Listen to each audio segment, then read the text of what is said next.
రమ్టాక్కి తిరిగి స్వాగతం. 5 రాష్ట్రాల అసెంబ్లీ ఎన్నికల ఫలితాలు బయటకు వచ్చేసాయి. దాదాపు నెల రోజుల నుంచి ఎవరు గెలుస్తారనే చర్చలకి తెరపడింది. ఇందులో 5 4 రాష్ట్రాలు దాదాపు ఊహించిన పద్ధతుల్లో ఫలితాలు వచ్చాయి, ఒక్క తమిళనాడు మినహాయించి. బ్రాడ్గా చెప్పాలంటే 5 రాష్ట్రాల్లో 3 రాష్ట్రాలు ప్రజలు మార్పును కోరుకున్నారు. అంటే అక్కడున్న ప్రభుత్వాల్ని దించేసి కొత్త వాళ్ళని ఎన్నుకున్నారు. 2 రాష్ట్రాల్లో కాదు, మాకు వీళ్లే కావాలని చెప్పి సానుకూల తీర్పిచ్చారు. ఇది బ్రాడ్గా చెప్పాలంటే జరిగింది ఇది. అట్లనే కేరళలో దీంట్లో ప్రత్యేకం ఏంటంటే, ఒక ఇండి కూటమి పార్టీ ఇంకో ఇండి కూటమి పార్టీని ఓడించింది. సానుకూలంగా ఓటేసిన రాష్ట్రాలు ఏంటి? అస్సాం, పుదుచ్చేరి.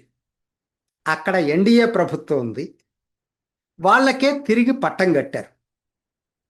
వాస్తవానికి అస్సాం అయితే ఇది 3వసారి బీజేపీకి దాని పార్ట్నర్స్కి అధికారం ఇవ్వటం అనేది 3వసారి. హిమంత బిశ్వ శర్మకి 2వసారి. అదే మీకు పుదుచ్చేరి 2వసారి ఇచ్చారు ఎన్డీఏకి. మిగతా 3 రాష్ట్రాలు కూడా ఇండి కూటమి పార్టీలు ముగ్గురిని కూడా తీసేసి కొత్త వాళ్ళని ఎన్నుకున్నారు. జరిగింది ఇది స్థూలంగా చెప్పాలంటే. బెంగాల్లో, అస్సాంలో 3వసారి బీజేపీ ఎన్నికైతే బెంగాల్లో 3 సార్లు పనిచేసినటువంటి మమతా బెనర్జీని ఇంటికి పంపించారు. అస్సాం, బెంగాల్ 2 సరిహద్దు రాష్ట్రాలు, అది మనం మర్చిపోవద్దు. ఎందుకు ఈ మాట చెప్తున్నానంటే, జాతీయ భద్రతకి ప్రజలు ఓటేశారని చెప్పొచ్చు. మమతా బెనర్జీ చివరికి సరిహద్దు కంచెకు కూడా భూమి ఇవ్వలేదట. హైకోర్టు చివాట్లు పెట్టింది. అంటే ప్రజలు కూడా అమాయకులు కాదు కదా, ఇటువంటి చాలా జాగ్రత్తగా అబ్జర్వ్ చేస్తూ ఉంటారు. దేశం ఫస్ట్, రాజకీయాల తర్వాత. అట్లనే తమిళనాడులో సనాతన ధర్మాన్ని, కేంద్ర ప్రభుత్వాన్ని దుమ్మెత్తిపోసేటువంటి డిఎంకేని చాప చుట్టి ఇంటికి పంపించారు, తుత్తినీయలు చేశారు. అలాగే కేరళలో 2 సార్లు ఉన్న పినరాయి విజయన్, ఆయన్ని కూడా ఇంటికి పంపించారు. అంటే ఇది ఒక విధంగా సిపిఎంకి, లెఫ్ట్కి మిగిలిపోయిన చివరి బ్యాస్టియన్. అది కూడా అయిపోయింది. దేశంలో వామపక్ష పార్టీలు అధికారంలో ఉన్నటువంటి రాష్ట్రమే లేకుండా అయిపోయింది. అదొక రికార్డు సృష్టించింది ఎన్నిక. సరే, ఇంకా తర్వాత బీజేపీ ఖాతా కేరళలో ఏంటంటే ఎలా అయిపోయిందంటే, లెఫ్ట్ అధికారం పోయింది, బీజేపీ రాజకీయ రంగ ప్రవేశం చేసింది. కరెక్ట్గా అది కేరళ.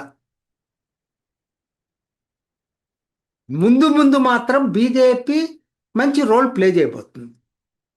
ఇది వాళ్ళు యాక్చువల్ కోరుకుంది, వామపక్ష పార్టీ. ఎందుకంటే అక్కడ సిపిఎం అంతా హిందూ పార్టీ, అది పేరు. వాళ్ళ విధానాలు వేరు కావచ్చు, కానీ ప్రజలు మాత్రం అక్కడ ముస్లింలకు ముస్లిం లీగ్ ఉంది, క్రిస్టియన్స్ కేరళ కాంగ్రెస్ ఉంది, హిందువులు మెజారిటీ పీపుల్ ఎల్డిఎఫ్లో ఉన్నారు. ఇప్పుడు ఈ ఎన్నికతోటి అది పోయింది. ఇది బీజేపీ కోరుకుంది, అదే జరిగింది.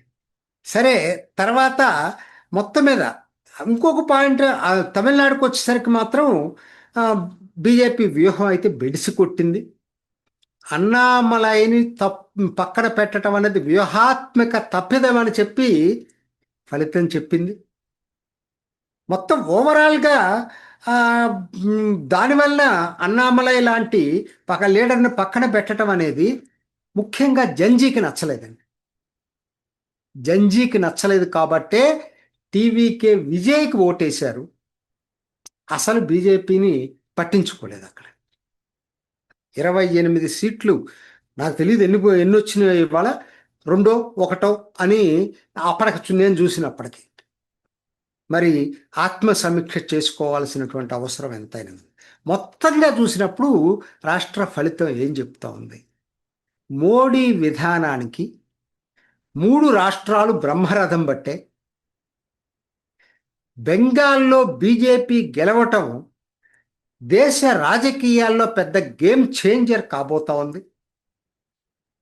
అట్లనే యూపీ, బీహార్, మహారాష్ట్ర లాంటి పెద్ద రాష్ట్రాల సరసన బీజేపీకి మరో కలికితురాయిగా బెంగాల్ చేరింది. దీనితో ఉత్తర, పశ్చిమ, తూర్పు, ఈశాన్య భారతంలో కాషాయ జెండా రెపరెపలాడుతా ఉంది, ఒక్క దక్షిణాది తప్పించి. కేరళలో కూడా ఈ ఫలితం వల్ల పునాదులు పడ్డాయి. ఇది స్థూలంగా. మరి మమత, స్టాలిన్ విజయన్, మరి వీళ్ళ ఓటమిని ఏ విధంగా మనం చూడాలండి? ఎందుకంటే వీళ్ళ ముగ్గురు అసలు మోడీని వ్యతిరేకించే దాంట్లో ఆ జగన్నాథ మోడీ గాలి జగన్నాథ రథచక్రాలను అడ్డుకోవటంలో ముందున్నది ఈ ముగ్గురే. వాళ్ళ ముగ్గురు మట్టి గరిచారు. తర్వాత ముగ్గురు కూడా ఒక విధంగా యాంటీ హిందూ స్టాండ్ తీసుకున్నారు. వాళ్ళే కాదు, అస్సాంలో కాంగ్రెస్ కూడా యాంటీ హిందూ స్టాండ్ తీసుకుంది. ఒక ముస్లిం లీగ్ పార్టీ లాగా ప్రవర్తించింది. కాంపిటేటర్ ఎవరయ్యా అంటే కాంగ్రెస్కి యూడిఎఫ్, అక్కడ ఏఐయుడిఎఫ్. ముస్లిం ఓట్ల కోసం వాళ్ళతో కాంపిటీషన్ పడింది తప్పితే మొత్తం కూడా యాంటీ హిందూ పార్టీగా ముద్రపడింది. ఆల్మోస్ట్ ఇవన్నీ కూడా ఏం చెప్తున్నాయి ఫలితాలు? 4 రాష్ట్రాలు చూస్తే, పుదుచ్చేరి పక్కన పెట్టండి, 4 రాష్ట్రాలు చూసినప్పుడు హిందూ వ్యతిరేక సెంటిమెంట్ అనేది వాళ్ళని కోలుకోలేని దెబ్బతీస్తుంది అనేది క్లియర్గా అర్థమవుతుంది. ఇది మనం ఈ ఫలితం నుంచి మనం నేర్చుకోవాల్సినటువంటిది. అది మొత్తం మీద ఏంటంటే ఈ 5 రాష్ట్రాల అసెంబ్లీ ఫలితాలు దేశ రాజకీయాల్ని మలుపు తిప్పబోతున్నాయి. ఏం జరుగుతుంది అనేది దాని మీద మళ్ళా ఇంకొక వీడియో చేసుకుందాం. ఇది ఈనాటి రామ్ టాక్. ఇంకొక ఎపిసోడ్లో మళ్ళీ కలుసుకుందాం. నమస్తే.